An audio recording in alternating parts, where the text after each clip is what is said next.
Desa Wonosari, sebuah desa kecil di kaki Gunung Lawu, tampak lengang. Udara sore terasa lebih dingin dari biasanya. Kabut tipis menggantung rendah, membelai pucuk-pucuk pohon pinus dan atap-atap rumah warga yang terbuat dari seng berlumut. Di kejauhan, suara tonggeret bersahutan, seolah mengabarkan sesuatu yang tak kasat mata. Hari itu adalah malam satu suro, malam pertama di bulan Muharram menurut kalender Jawa dan Hijriyah. Di desa Wonosari, malam satu suro dianggap sebagai malam paling wingit, paling keramat.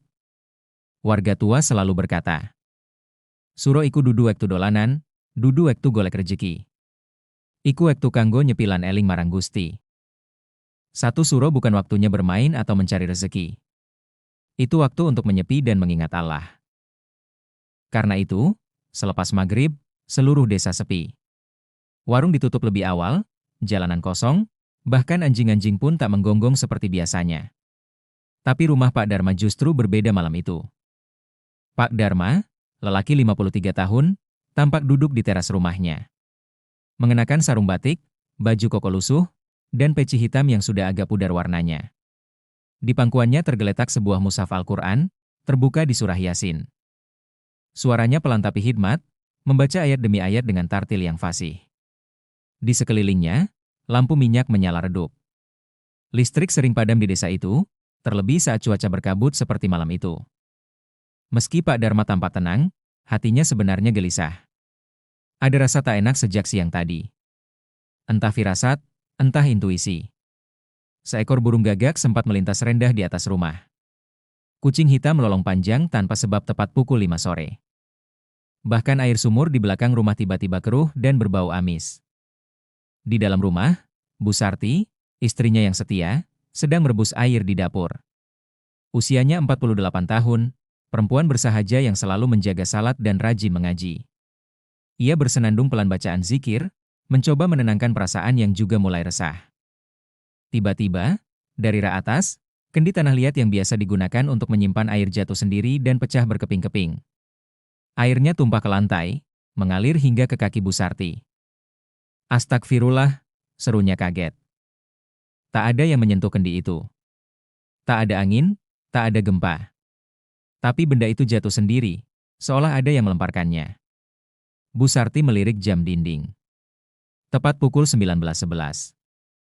Tak lama setelah itu, tangis anak bungsu mereka, Rani, terdengar dari kamar. Tangisan histeris, bukan seperti tangisan biasa. Pak Darma segera berlari masuk. Rani menggeliat di atas ranjang, memegangi perutnya sambil menjerit-jerit kesakitan.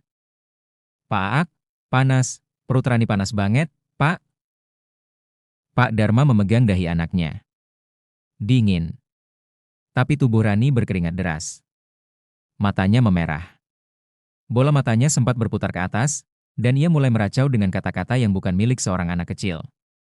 Dia datang, bawa tanah, bunga, darah kambing, dia marah. "Pak." Pak Darma menatap istrinya. Wajah Bu Sarti pucat pasi. "Apa maksudnya, Pak? Ini anak kita kenapa?" tanya Bu Sarti, hampir menangis. Pak Darma tak menjawab. Ia hanya mengambil segelas air putih, membacakan surat Al-Fatihah, ayat kursi, dan Al-Ikhlas, lalu meniupkannya ke dalam air. Dengan hati-hati, ia usapkan ke dahi Rani. Anak itu berhenti menangis, tapi matanya tetap kosong, pandangannya kosong ke langit-langit kamar. Di luar rumah, suara angin kencang bertiup mendadak. Pintu depan berderi terbuka sendiri meski sudah dikunci. Gorden kamar bergerak seolah ada yang melangkah lewat. Pak Darma tahu malam itu ada sesuatu yang datang. Bukan manusia. Bukan pula angin. Tapi sesuatu yang tak terlihat. Ia terdiam, lalu memejamkan mata dan berkata pelan, "Ya Allah, lindungi keluargaku dari keburukan malam ini. Jika ini adalah ujian, kuatkan kami. Tapi jika ini adalah gangguan dari makhluk yang Engkau ciptakan, aku mohon, usir mereka dari rumah ini." Lalu ia mengumandangkan adzan di dalam rumah. Tak keras, tapi cukup untuk menggema di setiap dinding. Setelah adzan selesai, suasana hening. Tapi di luar jendela, ada bayangan hitam berdiri tegak. Tinggi, kurus, mengenakan kerudung panjang. Wajahnya tak tampak. Tapi dari balik tirai, Pak Dharma melihat tangannya menggenggam boneka jerami. Dan ketika Pak Dharma membuka jendela untuk memastikan, sosok itu menghilang seperti asap, dan di bawah jendela ditemukan tanah basah bercampur darah. Malam satu suro belum berakhir. Tapi musibah sudah dimulai. Pagi harinya, desa Wonosari dibasahi kabut tebal. Udara lebih dingin dari biasanya. Burung tak terdengar berkicau. Suasana desa seperti tertahan dalam waktu yang membeku. Di rumah Pak Dharma, suasana lebih suram. Rani masih terbaring lemas. Wajahnya pucat. Bola matanya sayu. Ia tak bisa makan sejak semalam. Lidahnya seperti keluh. Tangannya menggenggam boneka kecil berwarna hitam, bukan boneka miliknya. Tak seorang pun tahu dari mana asalnya. Pak Dharma, yang sejak subuh menyiapkan air hangat untuk mandi, tiba-tiba limbung saat berjalan ke kamar mandi. Kepalanya pusing hebat. Penglihatannya buram. Tangannya gemetar. Ia berpegangan pada dinding, tapi tetap jatuh. Tubuhnya menabrak ember dan mengeluarkan suara keras. Bu Sarti tergopoh-gopoh menghampiri. Dipegangnya tubuh suaminya yang kaku dan dingin. Pak! Astagfirullah. Pak, kenapa? Pak Dharma tak menjawab. Matanya terbuka, tapi kosong. Ketika Bu Sarti mencoba mengangkatnya, ia terkejut. Telapak tangan kanan Pak Dharma membiru, seperti terbakar dari dalam. Jari-jarinya kaku dan urat-uratnya mencuat, seolah darahnya berhenti mengalir. Segera ia meminta bantuan tetangga. Pak Dharma dibawa ke puskesmas terdekat. Namun dokter hanya menggeleng. Secara medis, bapak ini sehat. Gak ada luka dalam, tekanan darah normal, denyut jantung bagus. Tapi telapak tangannya memang aneh. Seperti luka beku, tapi bukan. Kami sarankan bawa ke rumah sakit kabupaten. Akhirnya, dengan motor pinjaman, mereka membawa Pak Dharma ke RS Kabupaten Karanganyar. Biaya masuk IGD habis 1,7 juta. Uang tabungan habis. Hasil röntgen, normal. Pemeriksaan darah lengkap, negatif semua penyakit. Dokter hanya berkata, stres akut bisa menyebabkan gangguan seperti ini, Bu. Coba konsultasi ke psikiater juga. Malam harinya, ketika mereka kembali ke rumah, Bu Sarti mendapati kolam ikan di samping rumah penuh dengan bangkai kodok. Air kolam berwarna kehitaman, dan di tengahnya mengambang botol kaca berisi rambut dan kertas berwarna kuning dengan tulisan pegon, bahasa Arab gundul yang sudah usang. Hari ketiga. Putra sulung mereka, Arif, 17, yang sedang mondok di Solo, pulang karena mendengar kabar ayahnya sakit. Tapi sejak naik bus antar kota, Arif sudah merasakan firasat buruk. Ia mengaku melihat bayangan perempuan tua duduk di bangku belakang yang terus menatapnya, meski penumpang lainnya mengatakan kursi itu kosong. Sesampainya di rumah, ia langsung demam tinggi. Malamnya, ia menggigil sambil berteriak. Bu, ada yang masuk ke tubuhku. Ada yang nempel di punggungku. Lepasin, Bu. Ketika baju Arif dibuka, terlihat bekas cakaran hitam memanjang dari tengkuk hingga pinggang, seperti dicakar kuku panjang.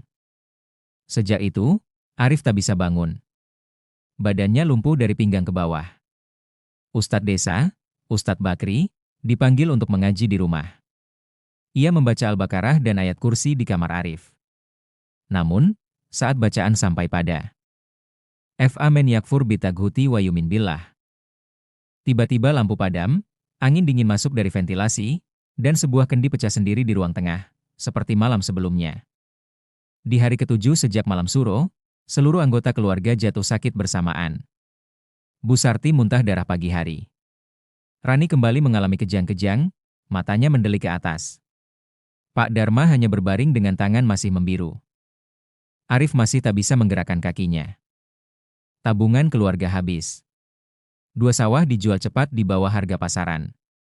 Cincin kawin, kalung emas, bahkan radio tua peninggalan almarhum Bapak Pak Dharma, semua dijual. Seorang tetangga menyarankan mendatangi dukun kampung, tapi Pak Dharma menolak tegas. Kami hanya mohon pertolongan Allah. Aku tidak mau jatuh ke dalam syirik hanya karena takut pada makhluk. Namun dalam hati, ia goyah. Derita keluarga terus berlanjut. Harta habis. Sakit tak kunjung sembuh. Semua merasa di ujung putus asa.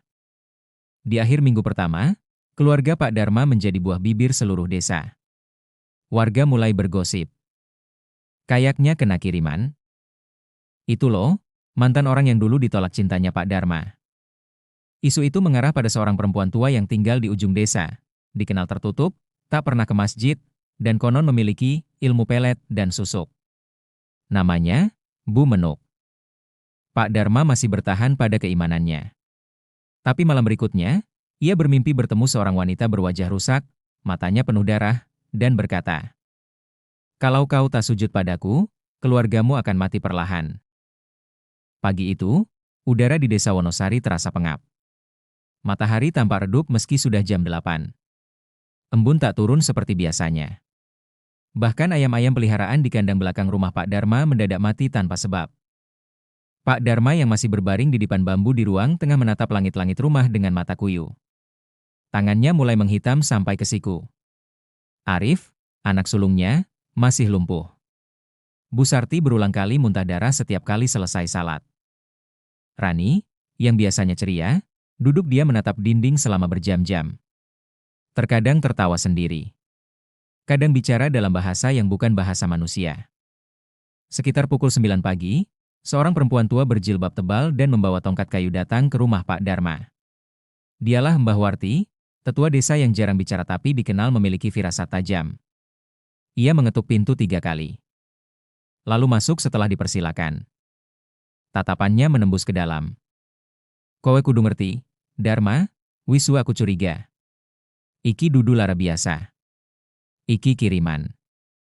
Lansing ngirim, dudu ong sembarangan. Kamu harus tahu, Dharma, sudah lama aku curiga. Ini bukan sakit biasa. Ini kiriman.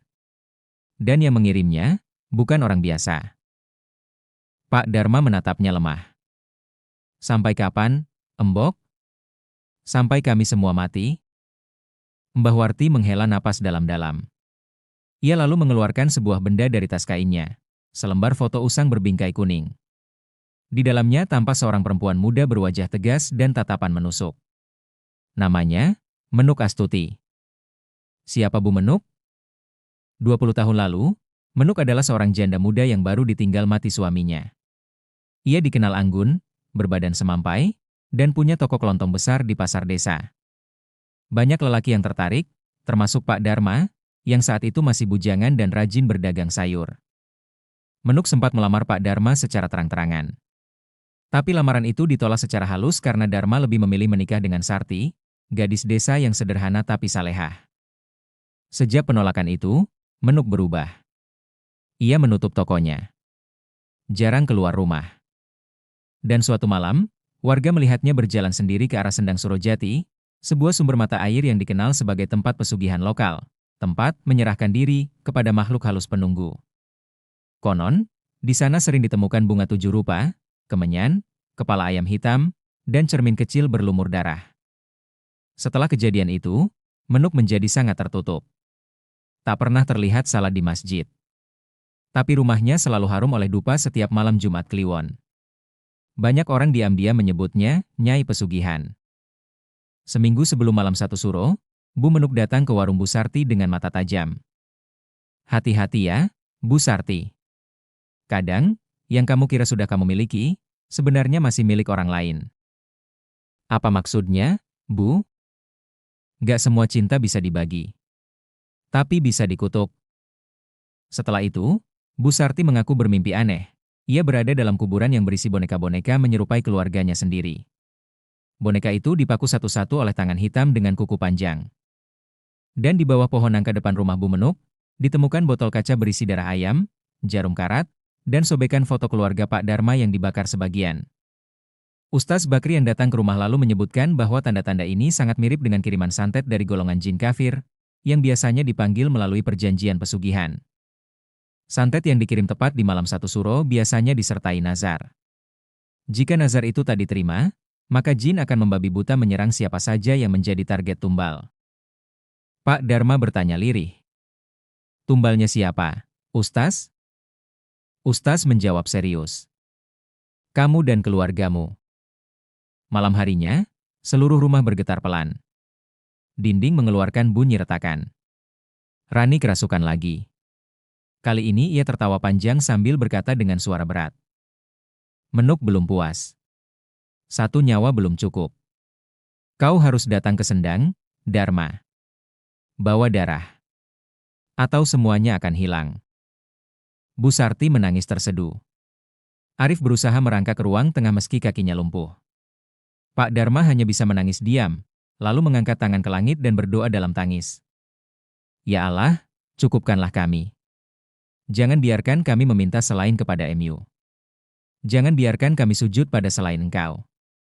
Jika ini ujian, beri kami kesabaran. Tapi jika ini kiriman dari hamba MU yang zalim, hancurkan kekuatannya dengan kekuatan MU. Malam itu, Pak Dharma memutuskan satu hal besar. Mereka tidak akan melawan dengan dukun, tapi dengan kekuatan doa dan Al-Quran. Ia meminta bantuan kepada seorang ustaz terkenal dari Solo yang dikenal sebagai peruqyah syar'i dan ahli ruqyah internasional, Ustaz Hashim Asy'ari. Hari ke-17 setelah malam satu suro. Rumah Pak Dharma tak lagi seperti rumah biasa. Seisi desa Wonosari sudah tahu, tempat itu menjadi pusat gangguan yang tak terlihat. Tak ada yang berani lewat setelah maghrib. Bahkan anak-anak dilarang bermain dekat halaman rumah itu. Tapi pagi itu, sebuah mobil putih berhenti di depan rumah Pak Dharma. Dari dalam turun seorang pria berjenggot rapi, mengenakan jubah putih dan sorban krem. Wajahnya teduh, tatapannya tajam. Dialah Ustaz Hashim Asy'ari, ulama muda dari Solo yang dikenal karena pengalamannya menangani kasus-kasus sihir, santet, dan gangguan jin dengan metode ruqyah syariah murni berdasarkan Al-Quran dan Sunnah. Bersamanya ikut dua orang santri pembantunya. Mereka membawa tas berisi mushaf besar, air zam-zam, habatus sauda, dan minyak bidara. Rumah Pak Dharma disambut dengan bacaan Al-Fatihah, lalu langsung dibersihkan dari benda-benda mencurigakan. Ustaz Hashim meminta semua anggota keluarga berkumpul di ruang tengah. Rani dipangku oleh ibunya, Bu Sarti. Arif duduk bersandar di dinding dengan tubuh lemas. Pak Dharma duduk bersila meski tangannya sudah membiru hingga ke pundak. Sebelum membaca ruqyah, Ustaz Hashim menundukkan kepala dan berkata tegas. Ingat baik-baik. Ini bukan tentang kuat melawan jin. Ini tentang seberapa kuat kalian menggantungkan hati kepada Allah. Syirik adalah akar segala bencana. Tapi keikhlasan adalah tameng yang tak bisa ditembus. Lalu ia mulai membaca surah. Al-Fatihah, 7x. Al-Baqarah, 15, ayat kursi, 285-286. Surah Al-Jin. Surah Al-Mu'awwidzatain, Al-Falaq dan An-Nas. Saat ayat Al-Baqarah, 102 dibacakan. Dan mereka mengikuti apa yang dibaca oleh setan-setan pada masa kerajaan Sulaiman. Tiba-tiba Rani menjerit. Tubuhnya kejang hebat. Bola matanya berputar. Suaranya berubah menjadi suara perempuan dewasa. Keluar dari sini. Ini bukan tempat kalian. Dia milik Menuk. Lelaki itu menolak cintanya. Kami diberi tumbal. Ustaz Hashim tetap tenang. Ia terus membaca, bahkan dengan suara lebih lantang. Air ruqyah disemprotkan ke tubuh Rani. Tubuh anak kecil itu melonjak dan jatuh ke lantai, lalu menggeliat seperti ular. Di waktu yang sama, lampu rumah berkedip-kedip. Piring di dapur jatuh sendiri. Udara di dalam rumah terasa sangat dingin, seperti berada di dalam gua batu. Saat pembacaan surah Al-Jin ayat ke-6. Dan sesungguhnya ada beberapa orang laki-laki dari kalangan manusia yang meminta perlindungan kepada laki-laki dari jin, maka jin-jin itu menambah bagi mereka dosa dan kesalahan. Rani tiba-tiba tertawa keras. Lalu ia berbicara dengan suara parau, seperti dari dalam sumur. Aku bukan dari sini. Aku dari Laut Kidul. Aku dijanjikan emas, sesajen, dan darah. Tapi wanita itu melanggar perjanjian. Sekarang, aku akan ambil semuanya. Pak Dharma menunduk. Wajahnya menahan tangis. Ia akhirnya paham, Bu Menuk telah gagal memenuhi nazar kepada jin pesugihan. Dan kini, keluarganya lah yang dijadikan pelampiasan. Ustaz Hashim melanjutkan ruqyah sambil memukul ringan tubuh Rani dengan sapuli di bidara. Jin dalam tubuh Rani mulai kesakitan. Tubuh Rani menegang. Lalu tiba-tiba terdengar suara jeritan dari dapur.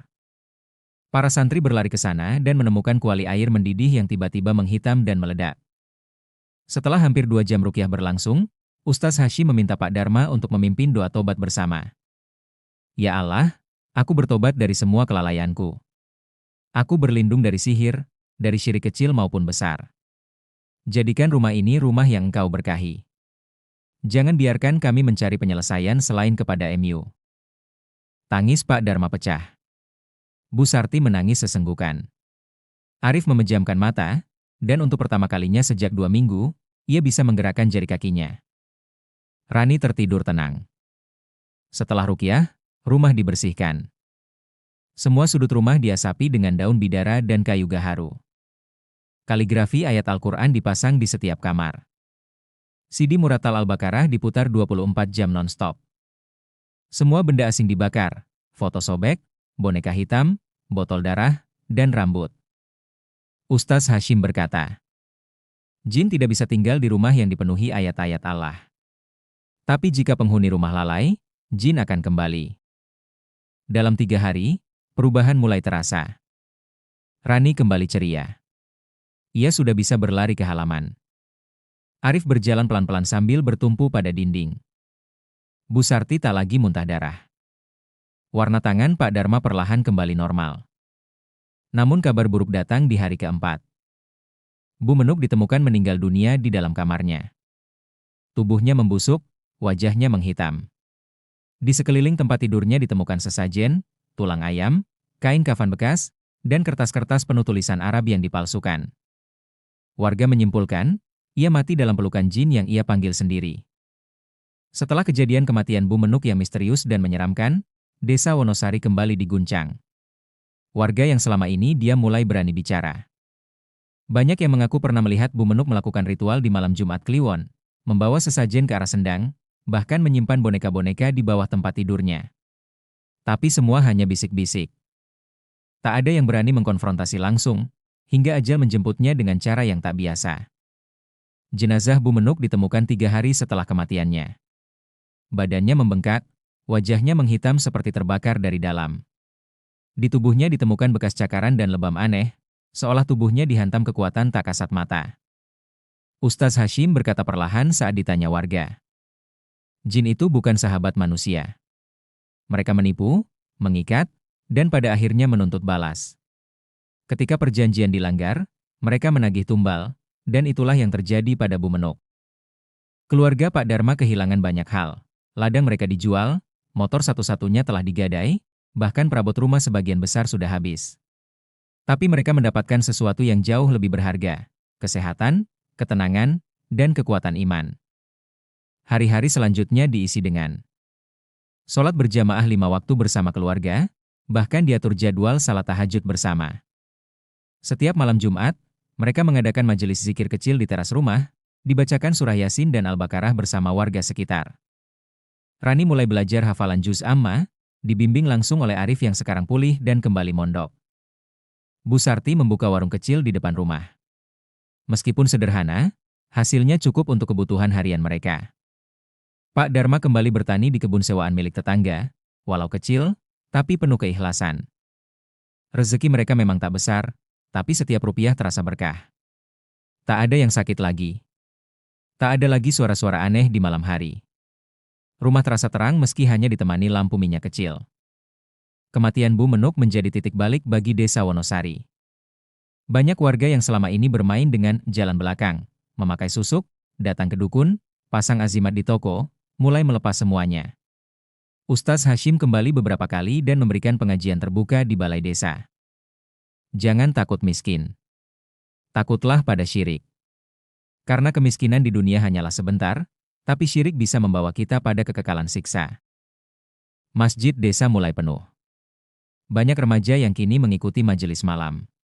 Bahkan para pedagang mulai memasang tulisan, Bismillah, semua karena Allah, di etalase toko mereka. Aroma dupa dan kemenyan di ujung gang hilang digantikan dengan suara muratal Quran dari speaker kecil. 3 bulan setelah peristiwa itu, Pak Dharma menulis surat kepada Ustaz Hashim. Sebuah testimoni yang kemudian dibacakan di forum kajian. Ustaz, kami kehilangan harta, hampir kehilangan nyawa, dan sempat nyaris kehilangan akidah. Tapi Allah mengingatkan kami dengan caranya. Kini kami tahu, hidup yang penuh berkah bukanlah hidup yang mewah, tapi hidup yang dijaga oleh iman dan qanaah. Terima kasih telah menjadi jalan kami kembali. Surat itu membuat banyak orang menangis, termasuk para pemuda yang pernah tergoda jalur cepat menuju kekayaan. Kisah Pak Dharma adalah kisah nyata yang masih dikenang di Wonosari.